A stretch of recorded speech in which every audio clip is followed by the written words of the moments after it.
اعوذ باللہ من الشیطان الرجیم بسم اللہ الرحمن الرحیم السلام علیکم ناظرین۔ ٹی وی 1 سے رمضان مبارک کی خصوصی نشریات نور رحمان عشق رمضان کے ساتھ آپ کا میزبان شبیر ابو طالب آپ کی خدمت میں حاضر ہے۔ آج ہے 22 رمضان المبارک۔ پاکستان میں ہم 22ویں سحری کریں گے۔ دنیا کے مختلف ممالک میں ہمارے مسلمان بھائی اپنے 23ویں روزے کی طرف بڑھیں گے۔ ایک مرتبہ پھر روزانہ کی طرح آپ کی خدمت میں روحانی کیف و سرور سے مزین نشریات پیش کرنے کی سعادت حاصل کر رہے ہیں، اور ہمارا یقین ہے کہ اس نشریات کے ذریعے آپ گھر بیٹھ کر رمضان مبارک کا حقیقی لطف حاصل کر سکیں گے۔ آج کا ابتدائیہ ہے چھٹیوں پر، اور اس مرتبہ پاکستان میں عید کی چھٹیاں طویل ہو گئیں۔ ہمیشہ ایسا ہوتا ہے کہ جب عید کی چھٹیاں 2 ملتی ہیں یا 3 ملتی ہیں گورنمنٹ کی طرف سے، سرکاری چھٹیوں کی میں بات کر رہا ہوں، تو ہم سوچتے ہیں کہ ایک دن اور مل جاتی، 4 ہو جاتی، 5 ہو جاتی، پھر ہم کیلکولیٹ کرتے ہیں کہ بیچ میں کوئی ہفتہ اتوار آ جائے تو اور اچھا ہو جائے، اور اگر ہفتہ اتوار انہی 2-3 دنوں میں آتا ہے تو افسوس کرتے ہیں کہ ارے ہماری چھٹی کٹ گئی۔ لیکن اس مرتبہ حکومت نے جو اسکیجول دیا ہے اس کے مطابق 8 تاریخ سے لے کر 16 تاریخ تک نہ صرف چھٹی ہے بلکہ سب کچھ بند ہے۔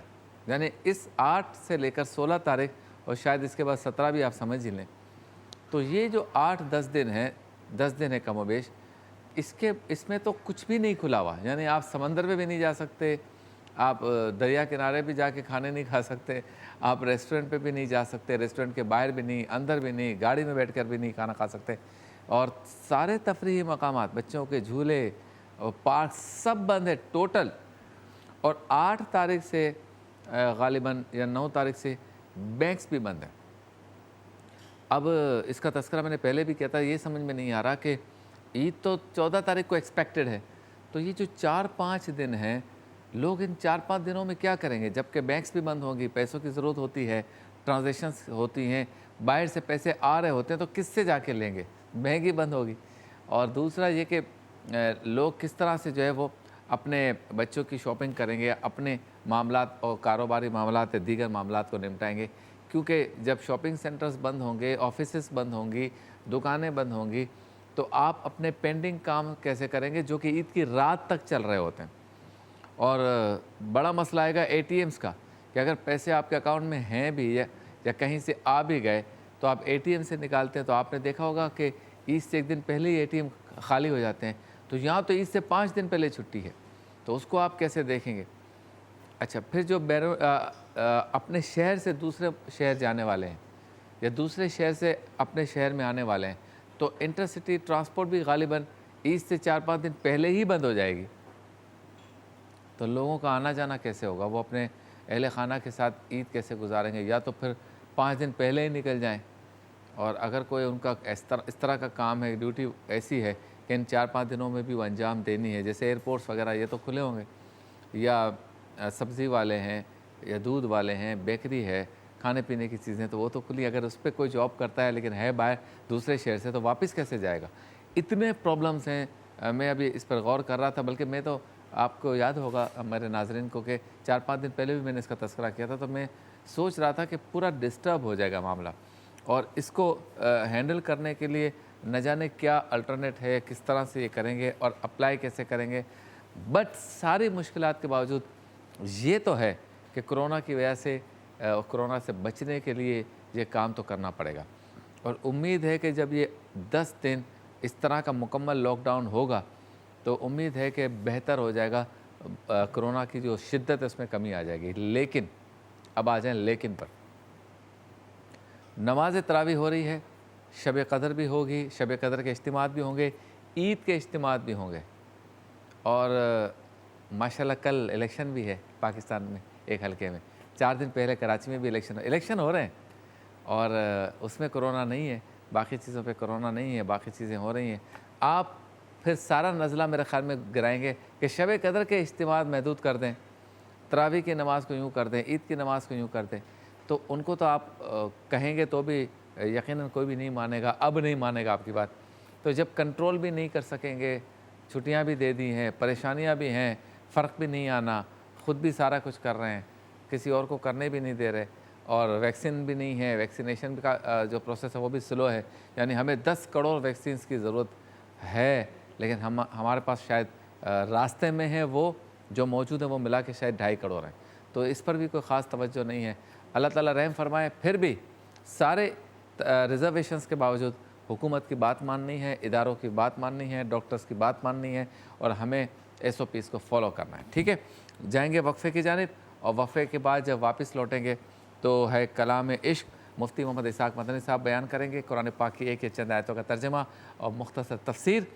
پھر سوال ہمارا، جواب آپ کا۔ میں سوال ہے کہ ہم میں سے ہر ایک کو رمضان المبارک کے جانے کا دکھ ہے؟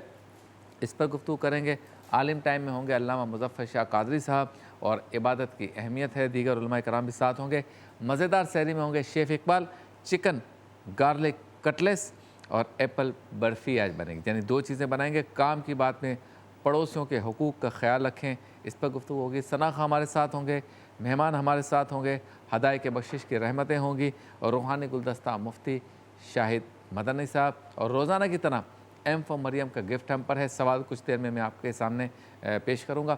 آپ سے ملاقات ہوتی ہے مختصر سے وقفے کے بعد۔ سلام علیکہ یا رسول، سلام علیکہ، سلام علیکہ یا رسول، سلام علیکہ۔ خوش آمدید، ایک بار پھر آپ کی خدمت میں حاضر ہیں نور رحمان عشق رمضان ٹرانسمیشن کے ساتھ، جو سحری کے بابرکت لمحات میں آپ دیکھ رہے ہیں۔ چلتے ہیں اس سیگمنٹ کی جانب جس سے ہماری اس نشریات کا ہوتا ہے باقاعدہ آغاز۔ سیگمنٹ کا نام ہے کلام عشق۔ بے دینوں نے کلمہ پڑھا، لا الہ الا اللہ۔ کلام عشق میں روزانہ قرآن پاک کی ایک یا چند آیتوں کا ترجمہ، مختصر تفسیر بیان کرتے ہیں مفتی اسحاق مدنی صاحب۔ ایک خاص موضوع ہوتا ہے جو قرآن پاک سے ہی اخذ کرتے ہیں، لیتے ہیں، اور اسی سے متعلق گفتگو ہوتی ہے۔ آج کا موضوع ہے نفس امارہ، اور اس پہ گفتگو کریں گے مفتی اسحاق مدنی صاحب۔ جی بسم اللہ الرحمن الرحیم۔ اللہ تبارک و تعالیٰ نے قرآن پاک میں انسانی نفس کی 3 کیفیات کو بیان فرمایا ہے۔ جی، یعنی نفس سے مراد یہ ہوتا ہے انسان کی وہ خواہش کہ جو اس کو نیکی پر یا برائی پر آمادہ کرتی ہے۔ تو وہ جو خواہش اور کیفیت ہے یہ ایک مخلوق ہے جو اللہ تعالیٰ نے انسان کے جسم میں رکھی ہے۔ بعد نے کہا کہ اس کا مرکز دل ہے، بعد نے کہا اس کا ذہن ہے، بعد نے کہا کہ خیالات ہیں، یعنی خاص اس کا مرکز جیسا دل ایک جگہ پہ موجود ہے، ہمارے دیگر جو جسمانی اعضاء ایک جگہ پر موجود ہیں، تو عقل کا کوئی مرکز ہو جسم کے اندر، وہ ذہن ہے، سر ہے، دل ہے، اس کا کوئی کنفرم یا کوئی خاص جگہ ہم نہیں بتا سکتے۔ اسی طریقے سے ہم نفس کی بھی کوئی خاص جگہ نہیں بتا سکتے کہ وہ کیفیت کہاں پر ہے اور کس انداز میں ہے۔ لیکن بہرحال جو خواہش انسان کے دل میں پیدا ہوتی ہے اسے کہا جاتا ہے خواہشات نفس، یعنی وہ نفس کی کیفیت یا اس کے ابھارنے کی وجہ سے وہ خواہش پیدا ہوتی ہے۔ جب خواہش پیدا ہوتی ہے تو اب یہ ہے کہ کیا اس خواہش کو پر وہ عمل کر رہا ہے یا نہیں کر رہا۔ اب جب عمل کر رہا ہے تو 2 صورتیں ہیں، عمل کرنے کے بعد وہ کسی نیکی کی طرف لے کے جائے گا اسے، یا کسی گناہ کی طرف لے کر کے جائے گا۔ تو اس اعتبار سے جو قرآن پاک میں اللہ تبارک و تعالیٰ نے انسانی نفس کی کیفیت کو بیان فرمایا وہ 3 مقامات پر ذکر کیا گیا۔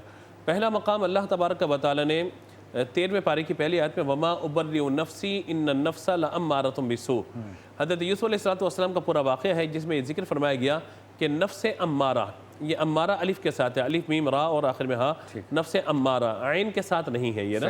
اگر بچوں کا نام وغیرہ رکھتے ہیں جیسے ابھی آپ ذکر کر رہے تھے تو وہ عین سے عمار، یا بچی کا نام رکھتے ہیں تو عین سے عمارہ رکھا جائے گا۔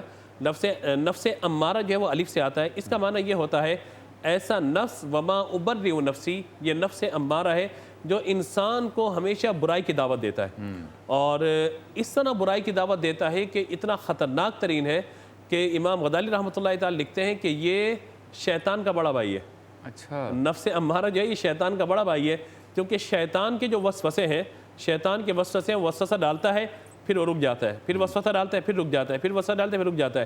لیکن نفس جو وسوسہ ڈالتا ہے یا کسی کام کا کرتا ہے نا، اتنی تیزی کے ساتھ اس پر آمادہ کرتا ہے انسان کو کہ انسان اس پہ پھر بہتا ہوا چلا جاتا ہے۔ اور آپ کہتے ہیں کہ یہ شیطان کا بڑا بھائی کیوں ہے، شیطان سے بڑا کیوں ہے، یا شیطان سے خطرناک کیوں ہے؟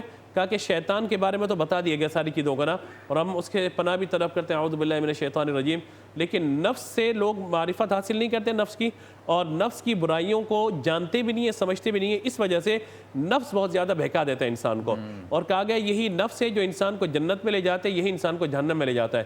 اور بڑا بھائی اس کو کہنے کی وجہ بیان کرتے ہیں کہ جب شیطان، ہم یہ کہتے ہیں شیطان نے بہکا دیا ہمیں، شیطان نے گناہ کروا دیا، تو جب شیطان بہکا اسے کس نے بہکایا؟ کہا اس کو اس کے نفس نے بہکایا تھا۔ اچھا، تو شیطان کو اس کے نفس نے بہکایا اور تکبر پیدا کیا، تو یہ نفس کی وہ چال ہوتی ہے جو انسان کو بالکل تباہ و برباد کر کے رکھ دیتا ہے۔ اسی لیے ہمیں اپنے خیالات اور خواہشات پر بڑا کنٹرول ہونا چاہیے کہ کوئی ایسا نہ ہو کہ ہم نفس امارہ کے وسوسے میں آ کر بہکتے ہوئے گناہ کی طرف چلے جائیں۔ تو نفس امارہ کے بارے میں فرمایا گیا یہ ہمیشہ برائی کی دعوت دے گا، اچھے کام سے نکال کے برے کام کی طرف ڈالے گا، بڑے کام سے نکال کے چھوٹے کام کی طرف ڈالے گا، کہے گا صلاۃ و تسبیح مسجد میں پڑھنے کا کیا فائدہ ہے، گھر پہ بیٹھ کے اللہ کا ذکر کر لیتے، 5 منٹ ذکر کروائے گا، پھر بولے گا چلو ٹی وی دیکھ لیں کون سے چینل پہ کیا ہو رہا ہے کیا نہیں ہو رہا، چلو رمضان ٹرانسمیشن دیکھ لیتا ہوں، 5 منٹ کے بعد چلو سوشل میڈیا اٹھا لیا۔ تو بڑے کام سے آپ کو روک کے چھوٹے کام کی طرف لے کر جائے گا، اور پھر بدتدریج آپ کو چھوٹے کام سے بھی ہٹا کے برائی کی طرف لیتا ہوا چلا جائے گا۔ یہ نفس امارہ ہے جو سب سے خطرناک ہے۔ دوسرا بیان فرمایا گیا سورۃ القیامہ 29 پارے میں، ارشاد فرمایا لا اقسم بیوم القیامہ ولا اقسم بنفس اللوامہ، قسم ہے اس نفس کی کہ جو نفس اللوامہ ہے۔ نفس اللوامہ کیا کرتا ہے؟ یہ ایک اچھا کام کرتا ہے، وہ کیا ہے کہ اگر کوئی شخص گناہ کی طرف جا رہا ہے تو یہ روکے گا، نہیں کر۔ ہمارے جملہ کہا جاتا ہے یار میرا ضمیر ملامت کر رہا ہے، کر تو لوں گا میں لیکن میرا دل ساتھ نہیں دے رہا، یہ نفس لوامہ ہے، یہ روکتا ہے اس کو، نہیں برائی نہیں کرنا، برائی کی طرف نہیں جانا، روکو، مزاحمت کرتا ہے، کھڑا ہو جاتا ہے۔ لیکن انسان اگر لاپرواہی میں بڑھتا چلا جائے تو انسان اگر گناہ کر لیتا ہے تو یہ نفس پھر آ جاتا ہے، تو نے غلط کیا ہے، توبہ کر لے، اب بھی وقت ہے، اللہ کو راضی کر لے، یہ ملامت کرتے رہتا ہے انسان کو۔ تو کہا گیا کہ سب سے پہلے ہمیں نفس امارہ سے نکل کے کم از کم نفس لوامہ تک آنا ہے۔ اچھا، نفس لوامہ تک یہ پہلا درجہ ہے ہر مسلمان کے لیے کہ کم از کم یہاں پر آئے، اور اس کے بعد جو آخری درجہ نفس کا بیان کیا گیا وہ نفس مطمئنہ، جس کا بہت بڑا مقام و مرتبہ ہے۔ اللہ تبارک و تعالیٰ اپنے نبیوں کو اور اولیاء و صالحین کو تو یہ عطا فرما ہی دیتا ہے، لیکن جو شخص کوشش کرتا رہتا ہے اللہ تبارک و تعالیٰ اسے نفس مطمئنہ عطا فرما دیتا ہے۔ اور سورۃ الفجر میں ارشاد ہوا یا ایتھا النفس المطمئنہ، اے نفس مطمئنہ اب تو خوش ہو جا، ارجعی الی ربک راضیۃ مرضیہ، کہ جب روح تیری نکل رہی ہے اس حال میں نکلے، اپنے رب کی طرف لوٹ جا، ارجعی الی ربک، اپنے رب کی طرف لوٹ جا، راضیۃ مرضیہ، کہ تو اپنے رب سے راضی ہے، تیرا رب تجھ سے راضی ہے۔ تو یہ نفس مطمئنہ ہے جس کی طرف ہمیں آنا ہے۔ اگرچہ پوری زندگی گزر جائے، آخری سانس تک بھی اگر ہم کوشش کرنے میں کامیاب ہو گئے تو اللہ تعالیٰ آخری سانس میں یہ ہمیں عطا فرما دے گا۔ جو نفس مطمئنہ ایمان کے ساتھ اور یقین کے ساتھ جب روح نکلے گی اللہ تعالیٰ اسے مقام عطا فرما دے گا۔ تو نفس کی چالوں سے، نفس کی خواہشات سے، یعنی جو کام بھی ہم کر رہے ہیں، دیکھ رہے ہیں، سوچ رہے ہیں، سمجھ رہے ہیں، ہمیں غور کرنا ہے یہ کام مجھے سیدھے راستے لے کے جا رہا ہے یا برے راستے لے کے جا رہا ہے۔ اگر اس میں مزاحمت پیدا ہو جاتی ہے تو انسان اللہ کا شکر ادا کرے کہ ایمان کی کیفیات اس میں باقی ہیں، اور اگر اسے برائی محسوس نہیں ہو رہی، اسے گناہی محسوس نہیں ہو رہا، اسے غلط کام غلطی محسوس نہیں ہو رہا، وہ چیٹنگ فراڈ کیے جا رہا ہے، اس کو غلطی کا احساس ہی نہیں ہو رہا، تو وہ سمجھ جائے کہ اب وہ ایمان کے درجوں سے نکل کے فساق تک اور خدا نخواستہ پھر کفر تک جاتا چلا جا رہا ہے، کیونکہ نفس امارہ انسان کو جنت میں نہیں جانے دیتا، ہمیشہ جہنم کی طرف اسے لے کے جاتا ہے۔ امام غزالی رحمۃ اللہ تعالیٰ علیہ نے ایک اور بات لکھی ہے کہ جب نفس کو پیدا کیا گیا تو اللہ تعالیٰ نے پوچھا کہ تو کون ہے؟ کہا تو ہے، میں ہوں۔ اللہ تعالیٰ نے فرمایا کہ فرشتوں کو کہ اس کی درگت بناؤ، اس کی پٹائی کرو، اسے مارا گیا۔ پھر جب اللہ کی بارگاہ میں کھڑا کیا گیا اس نے کہا کہ تو ہے، میں ہوں۔ اللہ تعالیٰ نے فرمایا اسے آگ میں ڈالو، جہنم کی آگ میں ڈال دیا گیا، باہر نکالا گیا، پھر اسے کہا کہ تو ہے، میں ہوں، فرمایا اسے بھوکا رکھو، اچھا، اسے بھوکا رکھو۔ جب بھوکا رکھا تو تیسرے دن کہنے لگا تو میرا خالق ہے، میں تیری مخلوق ہوں۔ تو امام غزالی رحمۃ اللہ تعالیٰ علیہ اس مضمون کو سمیٹتے ہیں، فرماتے ہیں کہ اگر نفس قابو میں آ سکتا ہے تو فقط بھوک سے آ سکتا ہے۔ یہ جو شکم سیری ہے نا، یعنی جو بزرگوں نے فرمایا تقلیل طعام، تقلیل کلام، تقلیل منام، کم کھانا، کم سونا اور کم بولنا، یہ نفس کو بالکل ختم کر کے رکھ دیتا ہے۔ تو اگر ہم چاہتے ہیں کہ نفسانی خواہشات کو کنٹرول کریں اور نفس امارہ سے نکل کے نفس مطمئنہ تک کا سفر نفس لوامہ کے ذریعے طے کرتے چلے جائیں تو پھر کہیں نہ کہیں اس بھوک کو، اس پیاس کو ہمیں برداشت کرنا ہوگا۔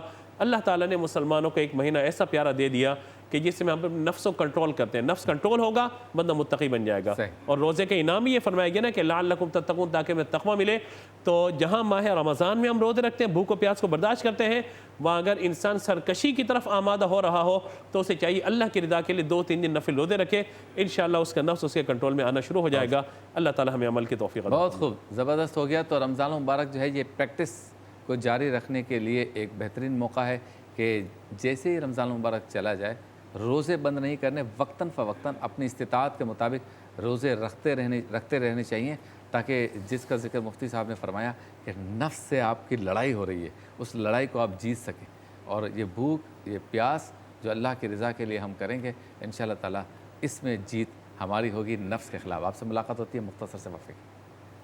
نبی سلام علیکہ، یا رسول سلام علیکہ، سلام علیکہ، یا رسول سلام علیکہ۔ خوش آمدید، ایک بار پھر آپ کی خدمت میں حاضر ہیں اور چلتے ہیں اس سیگمنٹ کی جانب جس میں ایک جملہ، ایک بات، ایک سوال آپ کے سامنے رکھتے ہیں اور چاہتے ہیں کہ میں اور آپ اس پر گفتگو کریں اور کسی نتیجے پہ پہنچنے کی کوشش کریں۔ سیگمنٹ کا نام ہے سوال ہمارا، جواب آپ کا۔ میرا سوال نہ ٹالے، بہت اداس ہوں میں۔ سوال یہ ہے کہ کیا ہم میں سے ہر ایک کو رمضان المبارک کے جانے کا دکھ ہے؟ آج 22ویں سحری ہے اور دنیا کے مختلف ممالک میں آج 23ویں سحری بھی ہو رہی ہے، تو ہم میں سے کتنے لوگ ہیں جنہیں اس بات کا ملال ہے، دکھ ہے کہ ماہ رمضان المبارک جا رہا ہے؟ اس پر گفتگو کرنے سے پہلے یہ سمجھنا ضروری ہے کہ کیا رمضان المبارک کے جانے کا دکھ ہونا بھی چاہیے یا نہیں؟ تو اس کا جواب مختلف علماء نے، فقہاء نے اور اہل علم و دانش نے یہ دیا کہ بالکل اس دکھ کا اظہار ہونا چاہیے، اس لیے کہ رمضان المبارک بھی ایک مہمان ہے، اور عام طور پر ہماری روزمرہ زندگی میں ہمارے گھر پہ اگر کوئی مہمان آتا ہے تو وہ رکتا ہمارے گھر پہ ہے، کھاتا پیتا ہمارے گھر پر ہے، اور جب واپس جاتا ہے تو ہم اسے کچھ تحفے تحائف بھی دیتے ہیں۔ لیکن رمضان المبارک ایک ایسا مہمان ہے جو کچھ لے کر نہیں جاتا، ہمیں دے کر جاتا ہے، بخشش دے کر جاتا ہے، توبہ کی قبولیت دے کر جاتا ہے، استغفار کی قبولیت دے کر جاتا ہے، جنت دے کر جاتا ہے، اور ہمیں ایک نئی پاکیزہ زندگی کی نوید دے کر جاتا ہے۔ تو یہ دینے والا مہمان ہے۔ تو ایسا مہمان جو کچھ لے کے جا رہا ہو تو ہمیں دکھ ہوتا ہے، ارے یہ جا رہا ہے اب سناٹا ہو جائے گا، تو یہ تو وہ مہمان ہے جو ہمیں دے کر جا رہا ہے، تو اس کی کمی تو محسوس ہونی چاہیے۔ دوسری بات یہ ہے کہ رحمتوں و برکتوں کا ایک ایسا سلسلہ جو رمضان کا چاند نظر آنے کے فوراً بعد شروع ہو گیا تھا، اب وہ سلسلہ ختم ہو رہا ہے۔ ختم اس سینس میں کہ ایک نیکی کا ثواب 70 گنا زیادہ، اسی طرح سے ہر نیکی کا ثواب کئی گنا زیادہ، فرائض کا ثواب مل جاتا ہے، اور نفل پڑھیں، سنت پڑھیں، سب کا جو ہے نا ثواب فرائض کے برابر، اور اس میں اضافہ ہوتا رہتا ہے، اور نہ جانے کتنا ہے وہ تو اللہ تعالیٰ بہتر جانتا ہے، اس کے ذمہ کرم پر ہے کہ وہ اس سے بھی زیادہ دے دے۔ تو وہ ساری رونق والی راتیں جس میں کہا گیا کہ ہر رات میں اتنے لاکھ لوگ، اتنے ہزار لوگ بخشے جاتے ہیں، وہ سارا سلسلہ ختم ہونے کو جا رہا ہے، تو دکھ بنتا ہے، رمضان کے جانے کا دکھ بنتا ہے۔ اب ہم میں سے کتنے لوگ ہیں؟ ایک کیٹیگری تو وہ ہے کہ جس کو واقعی دکھ ہوتا ہے، اعتکاف کرنے والوں کو بہت دکھ ہوتا ہے، وہ 10 دن اعتکاف کریں گے، پھر جب جائیں گے تو دکھ ہوگا۔